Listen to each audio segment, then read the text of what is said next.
আমি কলেজে যাই বা না যাই, আমি ধনী হতে যাচ্ছি। বেস্ট সেলার একটি বই রিচ ড্যাড পুয়ার ড্যাড থেকে আমি আলোচনা করব একটি চাহিদার কথা নিয়ে। তো এই বইটির মূল থিম হচ্ছে ধনীরা কীভাবে অর্থ আবিষ্কার করে। এই পদ্ধতিগুলো জানা এবং দেখা এবং বুঝিয়েছেন। জীবনের গঠনের জন্য স্কুল কি শিশুদের সঠিকভাবে প্রস্তুত করে তোলে? আমার বাবা মা আমাকে প্রায়ই বলতেন, প্রচুর পরিশ্রম করে পড়ো, ভালো ফলাফল পাও এবং তাহলে তুমি বেশি বেনিফিটের একটা ভালো চাকরি পাবে। তাদের জীবনের লক্ষ্য ছিল আমার বড় বোন ও আমার জন্য কলেজ এডুকেশন প্রদান করতে পারা, যাতে আমরা জীবনের সফলতার সবচেয়ে বড় সুযোগটি পাই। সবশেষে যখন আমি 1976 সালে ফ্লোরিডা স্টেট ইউনিভার্সিটি থেকে অ্যাকাউন্টিং বিষয়ে ক্লাসের টপ অর্জন অনার্স সহযোগে গ্রাজুয়েট হয়ে ডিপ্লোমা ডিগ্রি অর্জন করলাম, তখন আমার বাবা মার লক্ষ্য পূর্ণ হলো। এটা তাদের জীবনে রাজকীয় অর্জন। তাদের মাস্টার প্ল্যান অনুযায়ী আমি একটি বিগ 8 অ্যাকাউন্টিং ফার্মে চাকরি পেলাম এবং একটি দীর্ঘ চাকরি জীবন এবং কম বয়সে রিটায়ারমেন্টের আশায় থাকলাম। আমার স্বামী মাইকেল একই পথ অনুসরণ করলো। আমরা উভয় এসেছিলাম পরিমিত আয়ের কঠোর পরিশ্রম করা পরিবার থেকে। আমরা কাজের শক্ত নৈতিকতায় বিশ্বাসী ছিলাম। মাইকেল অনার্স সহযোগে গ্রাজুয়েট হয়েছিল, কিন্তু সে দুইবারই তা করেছিল, প্রথমে ইঞ্জিনিয়ারিং এবং পরে আইন কলেজে। সে দ্রুত নিয়োগ পেল প্রেস্টিজিয়াস ওয়াশিংটন ডিসি ল ফার্মে, যা প্যাটেন্ট লতে স্পেশালাইজড ছিল এবং ভবিষ্যৎ খুব উজ্জ্বল। কেরিয়ারের পথ সুনির্দিষ্ট এবং আগেভাগে রিটায়ারমেন্টের নিশ্চয়তা ছিল। যদিও আমরা আমাদের কেরিয়ারে বেশ সফল হয়েছিলাম, কিন্তু আমরা যেমন আশা করেছিলাম তেমনটি হয়নি।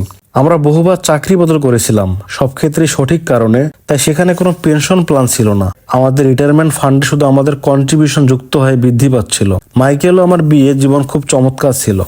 আমাদের 3টি ভালো সন্তান ছিল। আমি যখন এটা লিখছিলাম তখন এদের 2জন কলেজে পড়ে এবং একজন হাই স্কুল শুরু করেছে। আমরা প্রচুর খরচ করেছি যাতে আমাদের সন্তানরা ভালো এডুকেশন পায়। 1996 সালে একদিন আমার এক সন্তান স্কুল থেকে ফিরলো মোহভঙ্গ হয়ে। পড়াশোনায় তার একঘেয়েমি এবং ক্লান্তি এসে গেছে। সে প্রতিবাদী হয়ে বলতে লাগলো, এখন আমি আমার সময়ে এসে এমন কিছু সাবজেক্ট পড়তে ব্যয় করব যেগুলো জীবনে আমি কখনো ব্যবহারই করব না। চিন্তা না করে আমি উত্তর দিলাম, কারণ তুমি ভালো ফলাফল না পেলে ভালো কলেজে ভর্তি হতে পারবে না। সে বলল, আমি কলেজে যাই বা না যাই, আমি ধনী হতে যাচ্ছি। একটু ভয় নিয়েই এবং মাতৃত্বের উদ্বিগ্নতা নিয়ে আমি তাকে বললাম যে, তুমি যদি কলেজ থেকে গ্রাজুয়েট না হতে পারো তবে তুমি ভালো জব পাবে না। তুমি ভালো জব যদি না পাও তাহলে তুমি ধনী হতে পারবে না।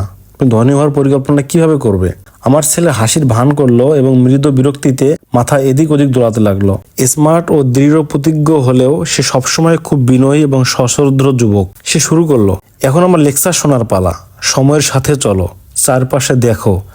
ধনী লোকেরা তাদের ডিগ্রির কারণে ধনী হয়নি। মাইকেল জর্ডন এবং ম্যাডোনাকে দেখো, এমনকি বিল গেটস, যে হার্ভার্ড থেকে বাদ পড়ে গিয়েছিল কিন্তু প্রতিষ্ঠা করলো মাইক্রোসফট। আমাদের মধ্যে দীর্ঘ নীরবতা নেমে আসলো। আমার কাছে সুস্পষ্ট হয়ে উঠলো যে আমার বাবা মা আমাকে যে উপদেশ দিতেন, আমিও সেই একই উপদেশ আমার সন্তানদেরকে দিচ্ছি। আমাদের চারপাশে পৃথিবী বদলে গেছে, কিন্তু আমাদের উপদেশ বদলায়নি এতটুকু। ভালো এডুকেশন ও ভালো ফলাফল যে আর সফলতা নিশ্চিত করছে না, এটা আমার বাচ্চারা ছাড়া আর কেউ লক্ষ্য করছে বলে আমার মনে হচ্ছে না। সে বলতে থাকলো, আপনি ও ড্যাড যেরকম কঠোর পরিশ্রম করেছেন আমি সেরকম করতে চাই না। আপনি অনেক টাকা কামাই করেছেন, আমরা এক বড় বাড়িতে বাস করছি, অসংখ্য খেলনা আমাদের বাড়িতে আছে। আমি যদি আপনার উপদেশ শুনি তাহলে আমার শেষটাও আমাদের মতো হবে। কঠোর ও আরও কঠোর পরিশ্রম করব, শুধুমাত্র সরকারকে বেশি ট্যাক্স দেওয়ার জন্য এবং ঋণে জর্জরিত হয়ে উড়ে যাওয়ার জন্য। কোথাও আর চাকরির নিশ্চয়তা নেই। আমি ডাউন সাইজিং ও রাইট সাইজিং সম্পর্কে জানি। আমি এও জানি আপনি গ্রাজুয়েট হওয়ার পরে যা আয় করেছিলেন, বর্তমানে কলেজ গ্রাজুয়েটরা তার থেকে বেশি কামাই করছে। তার নতুন উত্তর দরকার, আমারও দরকার। আমার বাবা মার উপদেশ 1945-এর আগে যারা জন্মগ্রহণ করেছে তাদের জন্য প্রযোজ্য হবে, কিন্তু এটা আমাদের মতো যারা দ্রুত পরিবর্তনশীল বিশ্বে জন্মগ্রহণ করেছে তাদের জন্য বিপর্যয় সৃষ্টি করবে। আমি আমার সন্তানদেরকে আর সহজভাবে বলতে পারছি না যে স্কুলে যাও, ভালো ফলাফল নাও এবং একটি নিরাপদ ও নিশ্চিত জব খুঁজে নাও। আমি জানি আমার বাচ্চাদের এডুকেশনকে গাইড করার জন্য আমার নতুন পদ্ধতি খুঁজতে হবে। একজন মা এবং একজন অ্যাকাউন্টেন্ট হিসেবে আমার সন্তানের স্কুল যে সঠিক ফাইন্যান্সিয়ালি এডুকেশন পাচ্ছে না সে সম্পর্কে আমি উদ্বিগ্ন। অনেক সন্তান স্কুল ছাড়ার আগেই তাদের হাতে আসে ক্রেডিট কার্ড, যদিও তারা কখনো অর্থ বিষয়ক কোনো কোর্স করেনি বা জানে না কিভাবে ইনভেস্ট করতে হবে। একমাত্র এই বিষয়টাই চিন্তা করে দেখুন কিভাবে কম্পাউন্ড ইন্টারেস্ট ক্রেডিট কার্ডের উপর কাজ করে। সহজভাবে বলতে গেলে ফিনান্সিয়াল লিটারেসি এবং টাকা কিভাবে কাজ করে তা জানা ছাড়া তারা তাদের জন্য অপেক্ষায় থাকা বর্তমান বিশ্বকে মোকাবেলা করতে প্রস্তুত হতে পারে না। এই বিশ্ব সঞ্চয় থেকে খরচ করার উপরেই বেশি জোর দিয়ে থাকে। যখন আমার বড় ছেলে কলেজের ফ্রেশম্যান থাকা অবস্থায় ক্রেডিট কার্ডের ঋণ নিয়ে অসহায় হয়ে পড়েছিল, আমি শুধুমাত্র তার ক্রেডিট কার্ড ধ্বংস করতে তাকে সাহায্য করিনি, নিজের জন্য এমন একটি প্রোগ্রাম খুঁজে নিয়েছি যেটা আমার শিশুদের ফিনান্সিয়াল বিষয়ে শিক্ষা দিতে আমাকে সাহায্য করবে। গত বছর একদিন আমার স্বামী আমাকে অফিস থেকে ফোন করে বলল, আমার সাথে একজন লোক আছেন যার সাথে তোমার দেখা হওয়া জরুরি। তার নাম রবার্ট টি কিওসাকি, যিনি হচ্ছে এই বইটির লেখক আর কি। তিনি একজন ব্যবসায়ী ও বিনিয়োগকারী এবং তিনি এডুকেশনাল কিছু প্রোডাক্টের প্যাটেন্টের জন্য আবেদন করেছেন। আমার মনে হয় এটা সেই জিনিস যা তুমি খুঁজছো। রবার্ট কিওসাকি নতুন প্রোডাক্ট ক্যাশ ফ্লো নিয়েছেন যা তিনি তৈরি করেছিলেন। তিনি তার প্রোটোটাইপ পরীক্ষার সময় আমাদের দুজনের অংশগ্রহণের সুযোগ করে দিয়েছিলেন। একটি লোকাল ইউনিভার্সিটির ফ্রেশম্যান আমার 19 বছরের মেয়েকে বলেছিলাম যে এতে অংশগ্রহণ করবে কিনা। সে সম্মত হলো। 3টি গ্রুপে ভাগ হয়ে 15 জন লোক এতে অংশ নিয়েছিল। এটি ছিল একটি রঙিন মনোপলি বোর্ড যার মাঝখানে একটি সুসজ্জিত ইঁদুর ছিল। মনোপলির সাথে একটি পার্থক্য হলো এতে 2টি রাস্তা ছিল, একটি ভিতরের দিকে এবং একটি বাইরের দিকে। গেমটির উদ্দেশ্য ছিল ভেতর দিকে রাস্তা থেকে বের হয়ে আসা, যাকে রবার্ট বলেছিলেন র্যাট রেস, এবং বাইরের রাস্তায় পৌঁছা বা ফাস্ট ট্র্যাক।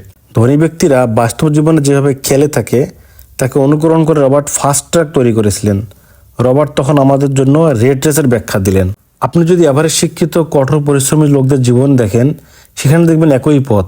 শিশু জন্ম নেয়, শিশু স্কুলে যাওয়া শুরু করে, শিশু যখন ভালো ফল করে, ভালো ফলাফল পায়, কলেজে ভর্তি হয়, তখন বাবা মা আনন্দে উৎফুল্ল হয়ে ওঠেন। শিশুটি গ্রাজুয়েট হয়, হয়তো কোনো গ্রাজুয়েট স্কুলে যায়, তখন যেরকম প্রোগ্রাম করা থাকে সেখানে ঠিক সেরকমই করতে থাকে। একটি সেফ নিরাপদ জব বা কেরিয়ার খুঁজতে থাকে। শিশুটি চাকরি পায়, একজন ডাক্তার বা একজন ইঞ্জিনিয়ার হয়ে ওঠে, অথবা আর্মিতে বা সরকারি কোনো উন্নয়ন কাজে জয়েন করে। সাধারণভাবে শিশুটি টাকা বানাতে লেগে যায়, ক্রেডিট কার্ডগুলো দল বেঁধে আসতে শুরু করে এবং শপিং শুরু হয়ে যায়। টাকাকে উড়িয়ে দিতে শিশুটি এমন সব জায়গায় যায় যেখানে অন্যরা গিয়ে আড্ডায় মজা থাকে। তারা দেখা করে, ডেটিং করে এবং কেউ কেউ বিয়েও করে ফেলে। জীবন তখন মধুময় হয়ে ওঠে, কারণ আজ পুরুষ ও নারী উভয়ে কাজ করছে। দুজনের ইনকাম এক আশীর্বাদ। তারা সফলতা অনুভব করে, তাদের ভবিষ্যৎ উজ্জ্বল মনে হয়। তারা বাড়ি, গাড়ি, টিভি কেনার সিদ্ধান্ত নেয়, ছুটি নেয় এবং সন্তান জন্ম দেয়। সুখের বান্ডিল চলে আসে, ক্যাশের চাহিদা সর্বত্র দেখা দেয়। সুখী দম্পতি দেখে তাদের কেরিয়ার খুবই গুরুত্বপূর্ণ, তাই তারা কঠোর পরিশ্রম শুরু করে দেয়। প্রমোশন এবং বেতন বৃদ্ধি হতে থাকে। বেতন বাড়ে, তেমনি আরেকটি বাচ্চাও। বাড়ি বড় করার দরকার হয়ে পড়ে। তারা আরও কঠোর পরিশ্রম করা শুরু করে দেয়, ভালো কর্মী হয়ে যায় এবং হয়ে যায় আরও ত্যাগী। তারা আরও স্পেশালাইজড স্কিল অর্জন করতে স্কুলে ফিরে যায় যাতে বেশি পরিমাণে আয় করতে পারে। হয়তোবা কেউ কেউ আরেকটি চাকরি নেয়, তাদের আয় বাড়তে থাকে, তেমনি বাড়ে তাদের ট্যাক্স ব্র্যাকেট এবং তাদের নতুন বাড়ির উপর রিয়েল এস্টেট ট্যাক্স, বাড়ে তাদের সোশ্যাল সিকিউরিটি ট্যাক্স এবং অন্যান্য ধরনের ট্যাক্স। তারা অনেক বড় পে চেক পায়, কিন্তু ভেবে পায় না টাকা যায় কোথায়। তারা তাদের ক্রেডিট কার্ড দিয়ে কিছু মিউচুয়াল ফান্ড ও গ্রোসারি কিনে থাকে। তাদের শিশুদের বয়স যখন 5 কি 6, তাদের কলেজের জন্য এবং রিটায়ারমেন্টের জন্য সঞ্চয়ের প্রয়োজন বাড়তে থাকে। সুখী দম্পতি 35 বছর আগে জন্মেছিলেন, এখন তাদের জীবনের শেষ কর্মদিবস পর্যন্ত ইঁদুর দৌড়ে পড়ে গেলেন। তারা কাজ করে কোম্পানির মালিকের জন্য, সরকারকে ট্যাক্স দেওয়ার জন্য এবং ব্যাংকের মর্টগেজ ও ক্রেডিট কার্ডের বিল পরিশোধ করার জন্য।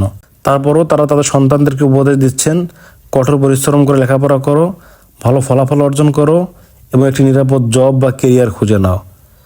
তারা টাকা সম্পর্কে কিছুই শিখতে পারে না। যারা তাদের সফলতার মাধ্যমে মুনাফা অর্জন করেছেন তাদের কাছ থেকে প্রাপ্ত অল্প জ্ঞান ছাড়া এবং সারা জীবন কঠোর পরিশ্রম করে যান। প্রক্রিয়াটি আরেকটি কঠোর পরিশ্রমী জেনারেশনে চলে যায়। এটাই হলো ইঁদুর দৌড় বা র্যাট রেস। এই ইঁদুর দৌড় থেকে বেরিয়ে আসার একমাত্র পথ হলো অ্যাকাউন্টিং ও ইনভেস্টমেন্টে আপনার দক্ষতা প্রমাণ করা। প্রক্রিয়াটি এমনভাবে ছদ্মবেশে ধরা ছিল যে যখন আমরা পরিশ্রম করে ইঁদুর দৌড় থেকে বের হওয়ার চেষ্টা করে যাচ্ছি, তখন আমাদের মনেই হয় না আমরা কিছু শিখছি। শীঘ্রই এই প্রোডাক্টের টেস্ট আমার মেয়ের সাথে একটি মজার বিকেলে পরিণত হলো। আমরা এমন কিছু বিষয় আলোচনা করলাম যা এর আগে কখনো আলোচনা করিনি। একজন অ্যাকাউন্টেন্ট হিসেবে ইনকাম স্টেটমেন্ট ও ব্যালেন্স শিটের মাধ্যমে এমন একটি গেম খেলা ছিল খুবই সহজ। তাই আমার মেয়ে ও অন্য প্লেয়ারদের মূল ধারণাগুলো যেগুলো তারা বোঝে না, সেসব বোঝানো যথেষ্ট সময় ছিল। আমি সেদিনের ইঁদুর দৌড় থেকে বের হওয়া পুরো টেস্ট গ্রুপের প্রথম এবং একমাত্র ব্যক্তি ছিলাম। আমি 50 মিনিটেই বের হতে পেরেছিলাম, যদিও খেলাটি প্রায় 3 ঘন্টা চলেছিল। আমার টেবিলে একজন ব্যাংকার, একজন ব্যবসায়ের মালিক ও একজন কম্পিউটার প্রোগ্রামার ছিলেন। যে ব্যাপারটা আমার কাছে খুবই আপত্তিজনক ছিল সেটা হলো এই লোকগুলো অ্যাকাউন্টিং ও ইনভেস্টিং সম্পর্কে কেন এত কম জানে যা তাদের জীবনে এত গুরুত্বপূর্ণ। আমি অবাক হয়ে ভাবলাম কিভাবে তারা বাস্তব জীবনের আর্থিক ব্যাপারগুলো ম্যানেজ করে চলেন।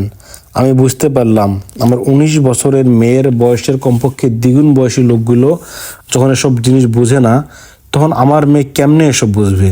যদি আমি খুশি হলাম ওরা এত বেশি শিখছে দেখে, কিন্তু বিচলিত হচ্ছিলাম ওরা অ্যাকাউন্টিং ও ইনভেস্টমেন্টের কিছুই জানে না দেখে। তারা ইনকাম স্টেটমেন্ট ও ব্যালেন্স শিটের মধ্যেকার সম্পর্ক ভালোভাবে বুঝতে তাদের সমস্যা হচ্ছিল। সম্পদ কেনা বেচায় তাদের প্রত্যেকটি লেনদেন কিভাবে তাদের মাসিক ক্যাশ ফ্লোতে প্রভাব বিস্তার করে তা মনে রাখতে তাদের সমস্যা হচ্ছিল। আমি ভাবলাম কত মিলিয়ন লোক বাস্তব জীবনে ফিনান্সিয়াল স্ট্রাগলের মধ্যে আছে, তার একমাত্র কারণ তাদেরকে এসব সাবজেক্ট শেখানো হয়নি। আমার টেবিলের ব্যবসায়ী খুশি হতে পারলেন না, তিনি খেলাটি পছন্দ করেননি। আমার এসব জানার প্রয়োজন হয় না, তিনি বললেন। এসব জিনিস আমাকে বলে দেওয়ার জন্য আমি অ্যাকাউন্টেন্ট, ব্যাংকার এবং অ্যাটর্নি নিয়োগ দিয়ে থাকি। রবার্ট উত্তরে বলল, আপনি কি দেখেন নাই যে অনেক অ্যাকাউন্টেন্ট আছে যারা নিজেরা ধনী নয়, এবং ব্যাংকার, অ্যাটর্নি, স্টক ব্রোকার এবং রিয়েল এস্টেট ব্রোকার তারা অনেক বেশি জানে এবং অনেক ক্ষেত্রে তারা খুবই স্মার্ট, কিন্তু এদের অধিকাংশই ধনী নয়। যেহেতু ধনী লোকেরা যা জানে তা আমাদের স্কুলে শেখায় না, সেহেতু ওদের কাছ থেকেই আমাদেরকে উপদেশ সংগ্রহ করতে হবে। কিন্তু একদিন হয়তো আপনি হাইওয়ে ধরে গাড়ি চালাচ্ছেন, ট্রাফিকে আটকা পড়ে গেলেন, কাজে ফেরার জন্য খুব সংগ্রাম করলেন। আপনি আপনার ডানে তাকালেন, দেখলেন আপনার অ্যাকাউন্টেন্ট একই ট্রাফিক জ্যামে, বামে তাকালেন, দেখলেন আপনার ব্যাংকার। এটা নিশ্চয়ই আপনাকে কিছু বলছে।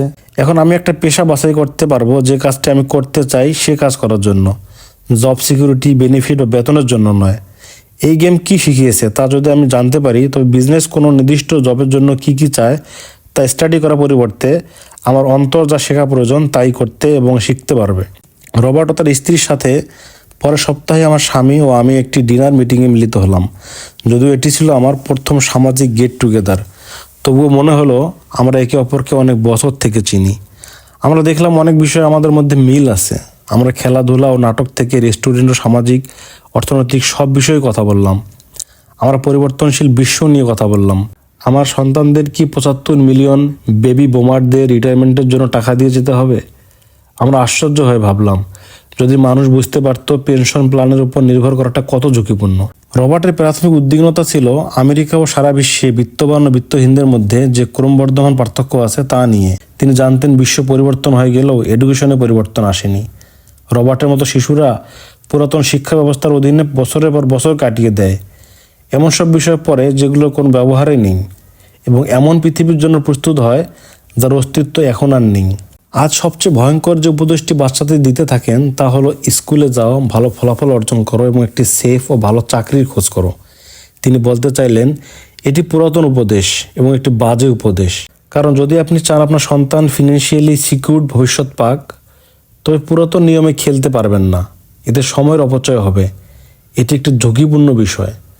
আপনি যেভাবে খেলেন, মানুষ চায় আমি যাতে ভিন্ন নিয়মে খেলি। তিনি বললেন, যখন একটি কর্পোরেশন ডাউনসাইজিং করে তখন কি ঘটে? আমি বললাম, লোক ছাঁটাই হয়, পরিবারে আঘাত আসে, বেকারত্ব আসে। হ্যাঁ, কিন্তু কোম্পানিগুলোর কি হয়? বিশেষভাবে স্টক এক্সচেঞ্জের পাবলিক কোম্পানির ডাউনসাইজিং ঘোষণা হলে স্টকের মূল্য বেড়ে যায়।